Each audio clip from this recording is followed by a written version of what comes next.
सलाम, नमस्ते, सत श्री अकाल। 4 मिनट का वीडियो ये लड़का ने इंडियन एजुकेशन सिस्टम का, सरकार का पोल खोलकर रख दिया।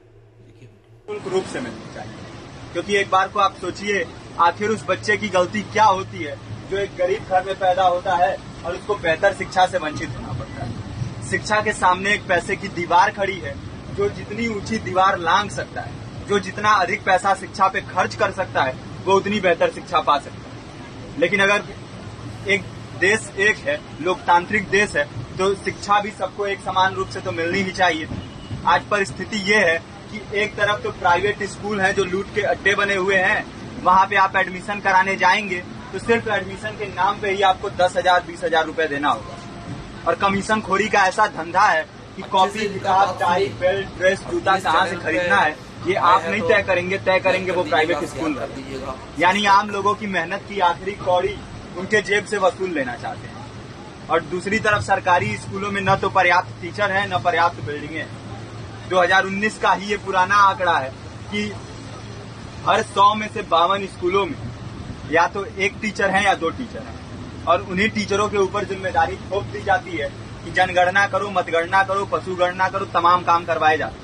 और 19 के बाद से तब से कितने टीचर रिटायर हुए होंगे और 18 के बाद से कोई टीचर की वैकेंसी भी नहीं है। आप खुद भी सोच सकते हैं ये परिस्थिति और कितनी बिगड़ी हो। इसीलिए हम लोग ये मांग उठा रहे हैं, चाहे कोई राष्ट्रपति का बच्चा हो या किसी मजदूर का, सबको शिक्षा एक समान मिलनी चाहिए और निःशुल्क रूप से मिलनी चाहिए। प्रेमचंद ने अपने दौर में भी कहा था कि एक सभ्य समाज में ऊंची से ऊंची तालीम मुफ्त होनी चाहिए और इसका पूरा खर्च गवर्नमेंट को उठाना चाहिए, क्योंकि हमारे देश को फौज से ज्यादा आवश्यकता तालीम की। और शिक्षा से जुड़ता हुआ ही दूसरा मुद्दा हम लोग उठा रहे हैं। दूसरा मुद्दा है रोजगार का। रोजगार की परिस्थिति ये है कि आज सरकारी सेक्टर हो या प्राइवेट, सब कुछ ठेका संविदा के हवाले किया जा रहा है। परमानेंट नौकरियां लगातार घटाई जा रही है। इसी रेलवे में 1995 के आसपास लगभग 18.5 लाख कर्मचारी काम करते थे, लेकिन आज उनकी संख्या 12 लाख थी। आप खुद भी सोच सकते हैं कितने बड़े पैमाने पे परमानेंट पदों को घटाया जा रहा है। और आज आलम ये है, एक तरफ लाखों पद खाली पड़े हैं, फिर भी कोई वैकेंसी नहीं निकलती। जो वैकेंसियां निकलती हैं उनमें भ्रष्टाचार होता है, पेपर लीक हो जाते हैं। RO, UP police, BPSC, SSC, CGL, ऐसे तमाम पेपर लीक हो चुके हैं, आप लोग भी जानते ही हैं। अभी नीट की धांधली में ये पता चला कि एक एक पेपर 30 लाख से 50-50 लाख रुपए में बेचा गया। हम और आप तो ये पैसा नहीं दे सकते। पूरी की पूरी कारस्तानी सरकार, प्रशासन, शिक्षा माफियाओं की होती है। और भुगतता कौन है? आम घरों के लोग, जो लोग सालों साल तैयारी करते हैं, दिन भर में 10-10 घंटे, 12-12 घंटे पढ़ते हैं। और इतनी कड़ी मेहनत के बाद, सालों साल की मेहनत के बाद उनके हाथ लगती है तो सिर्फ हताशा, निराशा, अवसाद।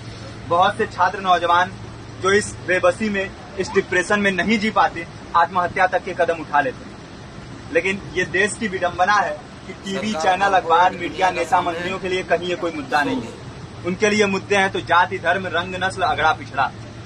आज जब पूरी परिस्थिति इतनी भयावह है तो ये जरूरी है कि लोगों के बीच में जाया जाए, लोगों को संगठित किया जाए और एकजुट किया जाए। क्योंकि आज अगर अपने मुद्दों पर बोलेंगे नहीं तो कल को ये परिस्थिति और बिगड़ेगी। हो सकता है ले देके अपनी जिंदगी तो हम लोग काट ले जाएं, लेकिन आने वाली पीढ़ियों को क्या भविष्य देके जाएंगे, ये भी सोचने वाली बात है। हमारे साथी ने आपको पर्चा दिया है, पर्चा आप तक पहुंच गया है। पर्चे में और भी बातें हैं, इसको पूरा विस्तार से पढ़िए।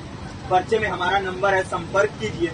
फेसबुक का, इंस्टाग्राम का लिंक है, आप वहां पे जाएंगे तो आपको पता भी चलते रहेगा कि लगातार किन किन माध्यमों से हम इस अभियान को चला रहे हैं। नुक्कड़ नाटक, संगीत, शिक्षा सहायता मंडल, लाइब्रेरी, तमाम माध्यमों से इस अभियान को चला रहे हैं और कोशिश कर रहे हैं कि बड़े से बड़े पैमाने पर हर जगह पे लोगों को संगठित किया जाए और एकजुट किया जाए। आपके बीच भी आए हैं आपका साथ और सहयोग दें। साथ इस रूप में कि आप भी हमारे इस कारवां और इस